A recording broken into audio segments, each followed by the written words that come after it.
Hey, you don't want to know what's going on in Aiken. You want to know what's shaking in Aiken. Hi everyone, it's Brian Katana, your host of What's Shaking in Aiken, the podcast. And thank you so much for joining me. And I want to thank everyone who listened to the first 2 episodes and reached out to me. I'm really shocked at the number of people who have spent their time going through this, listening to it, and providing so much great feedback. It's really meant a lot to me. And again, if any of you guys know anything or have an idea of anyone that you think would be interesting to interview on the show, to talk about things in Aiken, I'm open to everything. So it's a fledgling podcast. I want to make this interesting to all my listeners and provide good input on what's going on in Aiken, where to eat, what to do. That's the whole purpose of this podcast. So I wanted to start off today with a big thing that's been in the news, and it's been a real hot button issue. Probably not since the Hotel Aiken situation a few years ago has something really gotten the fires of people so fired up. And that's about the Fermata Club in Aiken. So if you're not familiar, you're kind of new here to Aiken, the Fermata Club has been a neighborhood tennis facility and pool located on Whiskey Road, right where Whiskey goes from 4 lanes to 2 lanes. For a little history, the facility was originally a girls' school, the Fermata Girls' School, that was open in 1919. It eventually went out of business, and when the Savannah River site came in the early 50s, workers who had come to the area and wanted a place to swim with their families started the club as we know it today with swimming and tennis. So it's been around now for over 70 years, and it is a great place. It's a kind of old school. They have this old clubhouse that has no air conditioning, certainly needs work, especially more so now due to an arson fire that we'll talk about in just a little bit. The pool they have now was put in just a few years ago, and it's really quite nice. They have tennis courts there. The problem Fermata Club's had is economics. So I talked to one of their board members who wanted it to remain off the record. And basically, they've been working on a shoestring budget for some time. They really don't charge a lot for membership, but the cost of renting the place, the insurance, to have a club program, the tennis, other things like that, maintenance, has made it really difficult to maintain the standards. So in the last month, a group of investors contacted Fermata about buying the club.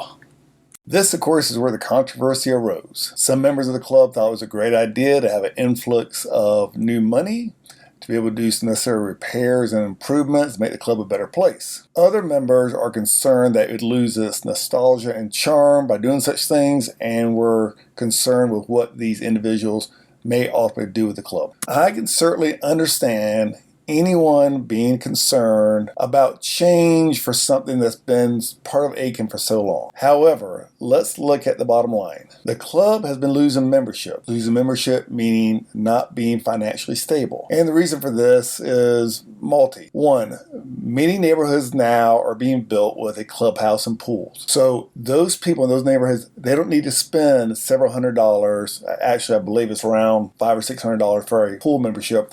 They don't need to spend that for their families to go swimming. 2, Aiken is not a big town. And just think, folks, for a minute, the number of clubs we already have in this town. Woodside has 2 clubs. You have Hounds Lake, you have Cedar Creek, you have Aiken Golf Club, while it doesn't have a pool as a golf course. And of course you have Palmetto, which also does not have a tennis or pool facility. But that is 5 major clubs in the small town of Aiken. If you're a tennis player, and I used to play a lot of tennis, Odell Weeks tennis facility is right down the street. And looking at the prices for membership, to be a tennis-only member at Fermata Club is $415. If you're in the city for Odell Weeks, it's about $220. And the facilities, while Fermata's fine, Odell Weeks facility is one of the nicer tennis facilities I've ever been to.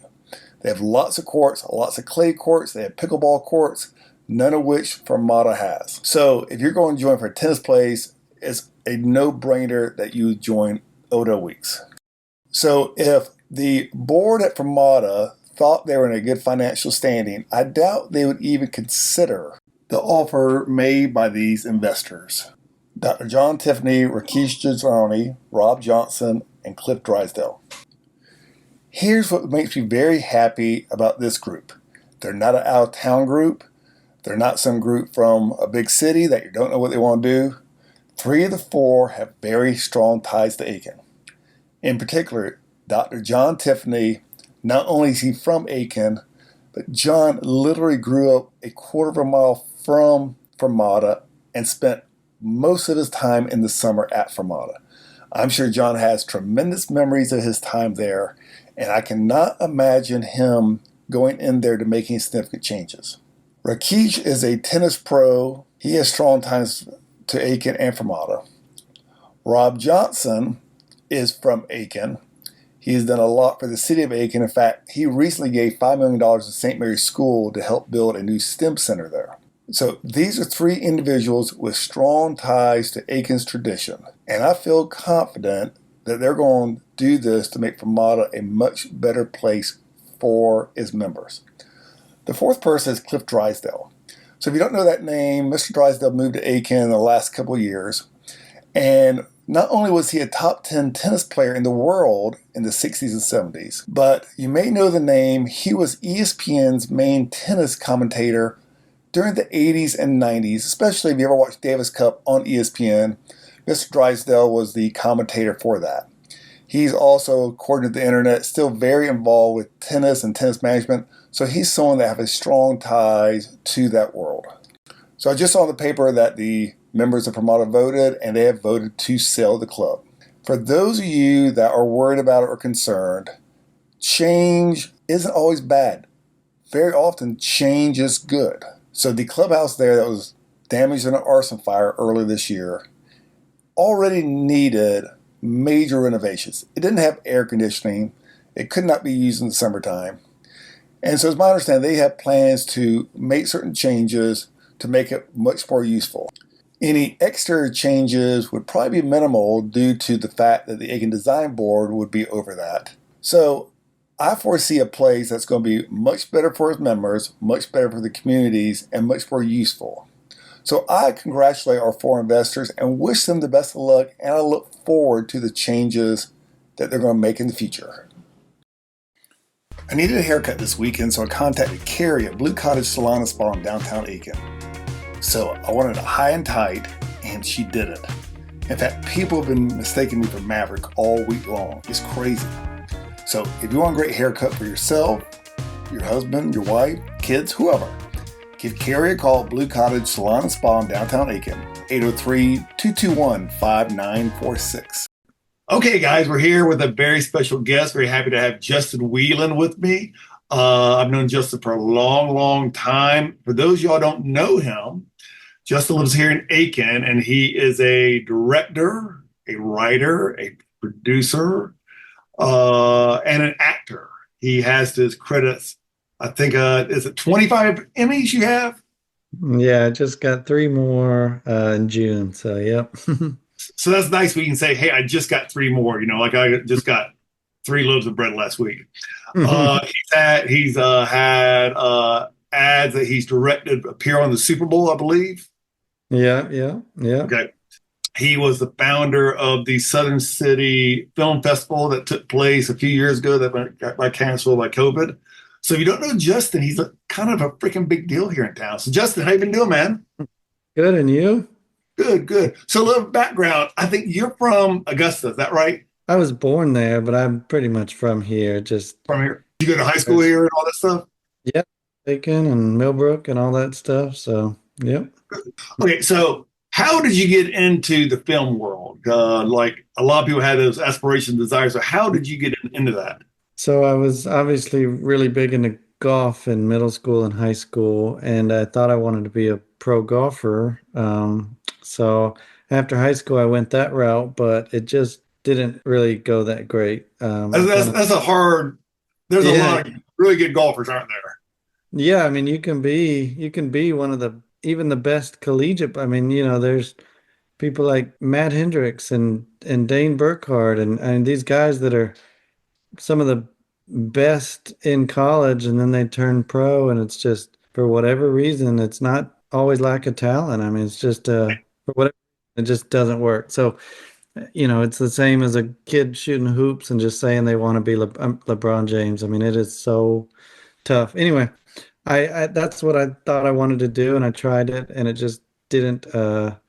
It did not. I saw the writing on the wall. It wasn't really going to happen for me. So I knew I had to pivot to something, and then I had a friend who was a casting director, and I had never done any acting or anything like that. And then, I was talking to her and had some conversations, and she kind of put me in a movie and just a little small little bit part, and I just fell in love with it. So really it was just getting that exposure to the film set and then me just falling in love with it. And so I thought I wanted to be an actor, and that's what I transitioned to. And then did that for several years, and then I would, but on the sets, I was always like watching the directors and just I was just fascinated with what they do. And sometimes on days where I wasn't even shooting or supposed to, my character wasn't even in the scene, I would just kind of go and just watch. So I was just Right. fascinated with the filmmaking process. So then I kind of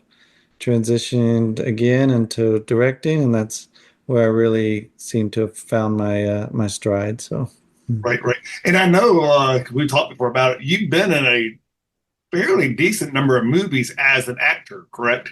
yeah, I mean, some parts are bigger than others. Some I got cut out completely. Some, I mean, that was one of those things too, where it was going fine, but it just wasn't like, I don't know if I didn't have a huge break or I wasn't that good, but either way, it wasn't like, it wasn't firing on all cylinders, so to speak. So had to transition into something else adjacent to that. So, Yeah, yeah.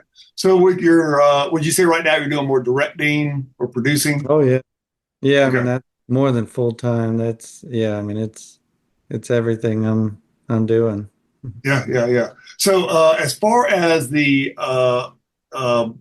awards you got, the different Emmys, have those mainly been for stuff you've written and directed, or what have they been exactly?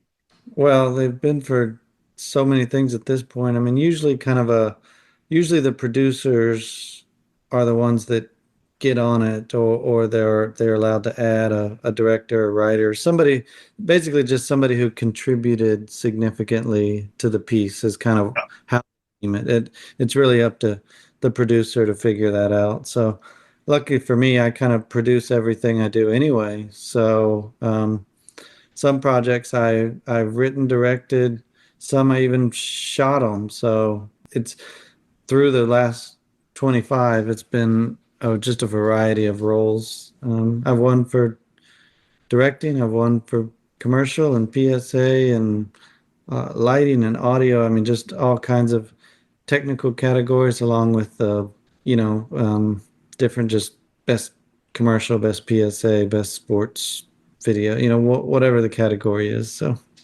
Now, so Justin, for the technical stuff, the filming or lighting and stuff like that. I mean, I know people go to college, they go to the school. I forget the name now, Orlando. They go to LA. Like, did you get any formal training, or did you just pick it up? no, I mean, just nowadays, even I'm not that old, but even when I was first starting in it, I mean, I think film school was kind of like the thing you're supposed to do. I mean, Right. it was Mhm. actually just starting to move away from that, I think. You had big guys like I don't know if it was Tarantino or some of those guys. They said, look, if you've got this money, just make a movie. You're going to learn everything you need to do. Yeah, So, but now it's sadly for film schools, it's really turned away from that now. I mean, now you can learn everything on YouTube.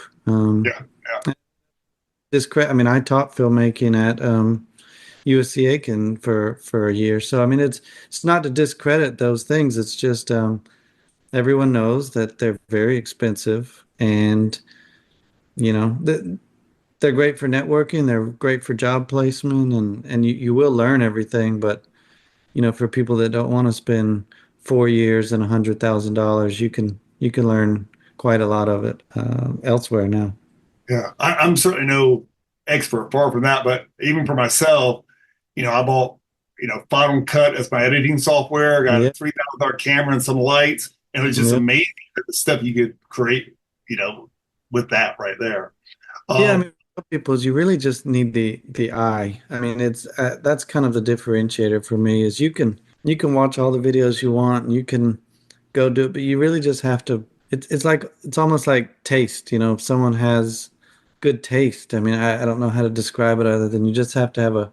You can learn technical aspects and what 3-point lighting is, or how to create shadows and shape light, but you still just have to be able to, at the end of the day, you have to discern okay, this looks good or this looks bad. And if you can't really do that, then all the other stuff doesn't matter.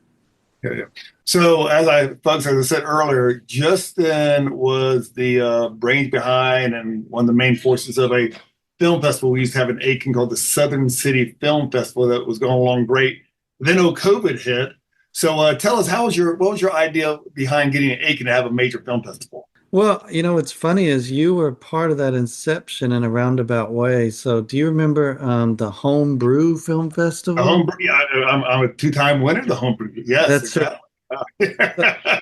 So they had that, and I remember we did your short, and we went, and it was nice. I mean, everything about it was great. I think Emery Langston Yes, that's started, right. Mhm.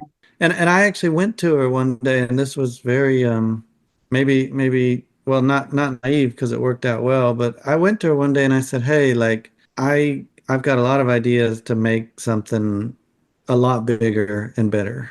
And she could have said, "Thanks, no thanks, I don't need you," or but she said, "Okay." She goes, "Tell me what you're thinking." And so I just kind of outlined like a real legitimate uh international film festival is what I wanted because Right. homebrew was just, but I still kept that DNA of the there still is like a home I forget what we call it, like a homegrown category, Is there? um Mhm. of that homebrew essence, but still then we took films from all over the world. So yeah, I can tell you why is because when I was growing up here in Aiken, film really didn't exist in any capacity. I mean, I knew they did that darn cat, like Who's Your Caddy, and maybe a handful of stuff, but that's it. Really, not more than.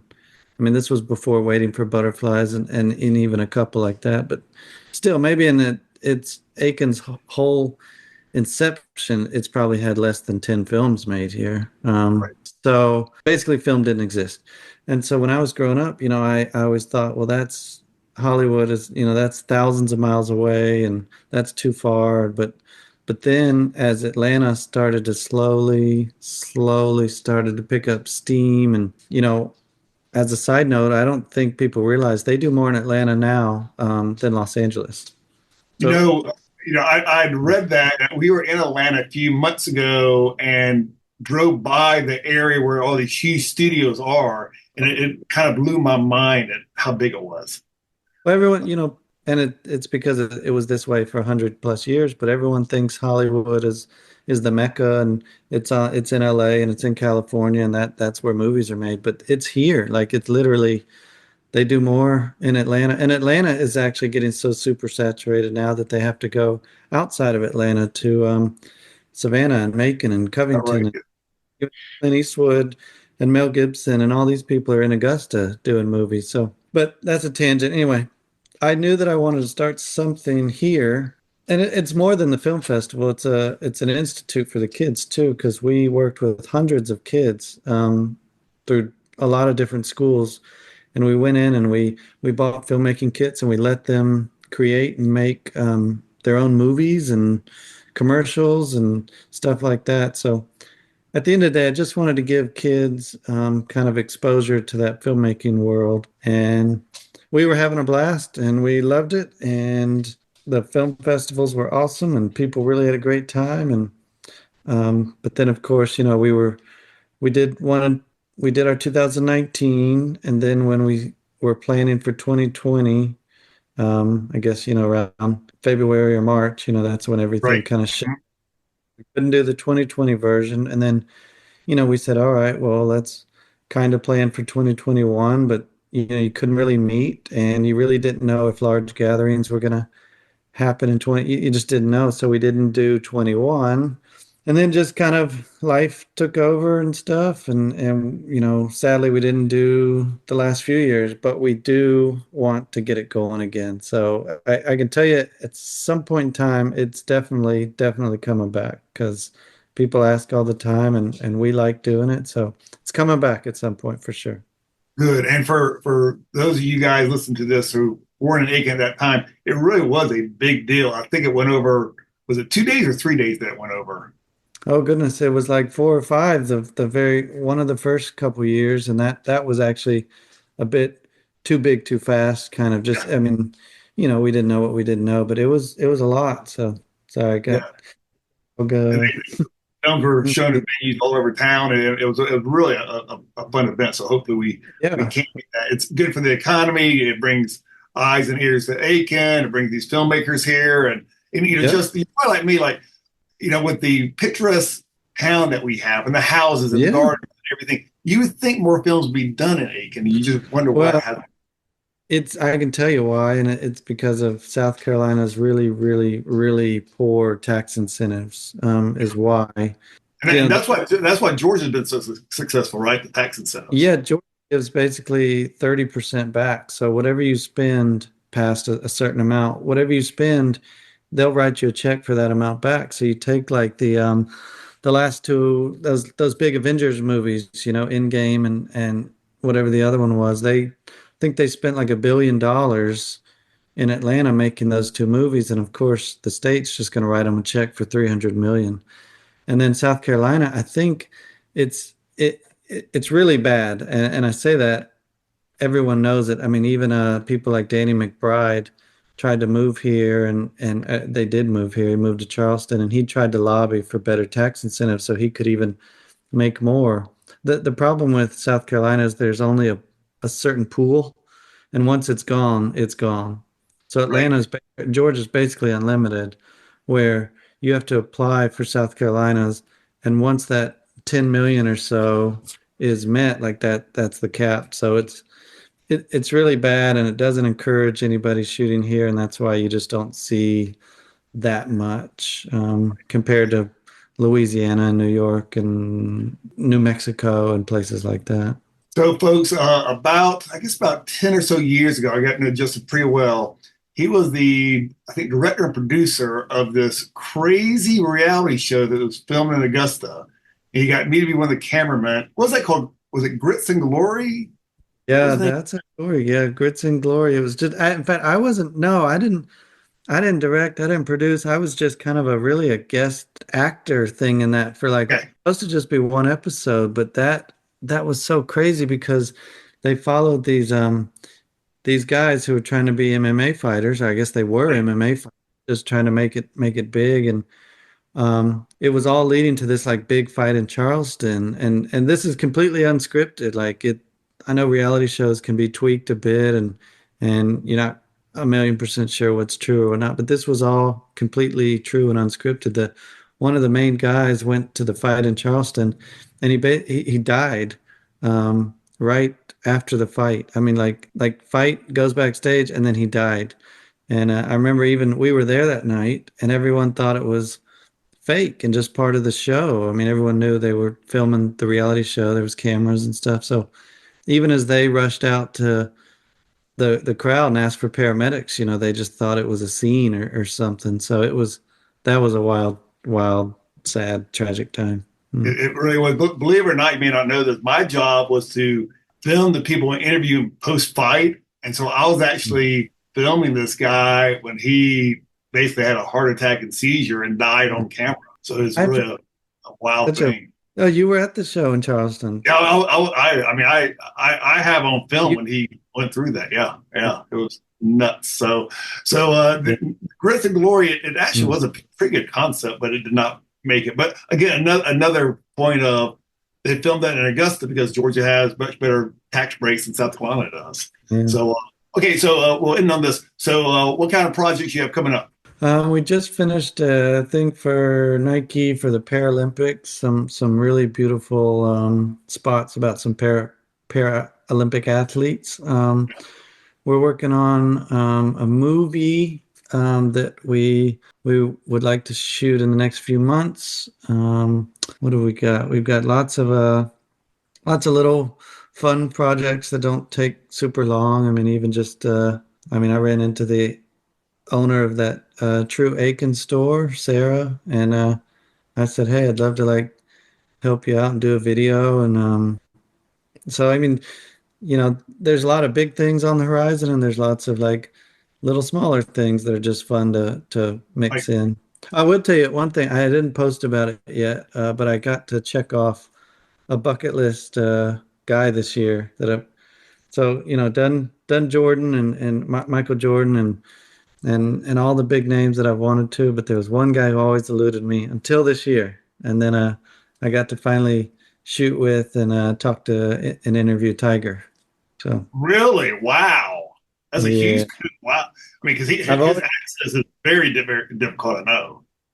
yeah, So no, I mean even when we met, when we were shooting with him, I mean he had multiple bodyguards and all kinds of stuff around him. So I mean it's intense. I mean, I I I kind of met him. I mean, I really didn't talk to him for a millisecond and fist bumped him like a couple years ago, but I didn't really quite count that as like meeting him per se. But yeah, but then, then when we got to shoot with him, that's when I talked to him and he talked to me. And at the end of the shoot, I said, "Hey, can I get a picture?" And I mean, he was so gracious and kind and, he didn't have to be. He could have just gone about his way, and that would have been fine too.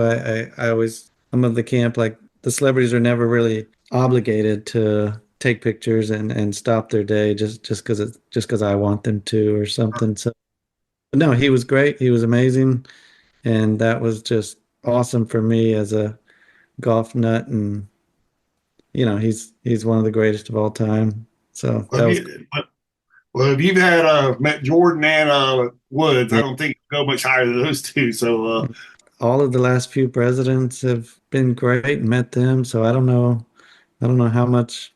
I don't know who's all. There's some actors I would love to meet. But yeah, this it's been an amazing ride just getting to work with these people. There was I don't know if you know this. There was a shoot we did last year where we went out to Michael Phelps's house for like 3 days, really, I and didn't know that. yeah, so How was he?